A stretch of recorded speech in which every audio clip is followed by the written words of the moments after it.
तो hello friends, Radhe Radhe, welcome कर आउ गोटे मिनी ब्लॉग डे 5 को। तो सका उठिक ब्रश करके गाधे के पूजा कर तो पूजा कर सारा पर चिया सीड पानी पी रही जेहेतु आज मो मुंडा टे खराब थिला तो कैमराटा ऑन करके डांस कर देती। एमती भी भल डांस करे किंतु आज मुंड खराब थिला ना, जहाँ मन को आसला ताहा नाच दूसरी।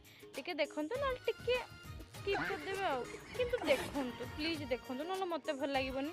तो दीपर एमती सब किसी खाइबा हेले भी मत तरकारी एत सर्ट है गोटे टमाटो पोड़ी की बड़ी फड़ी पकई बढ़िया चटनी कर खाई देती। जेहेतु मोर क्लास बंद रोज ना तो मो मुंडे किसी काम माने मुंडे आ किसी पसंद खाली खाइबी एटा खाइबी सेटा खाइबी छाड़ते एमती सब दिन चली।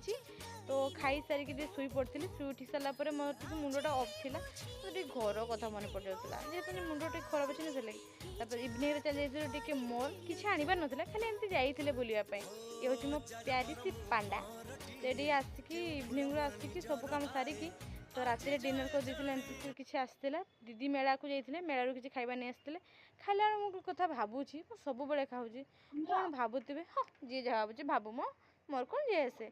यदि वीडियोटा भल लगुवे YouTube subscribe insta follow like comment share करदे।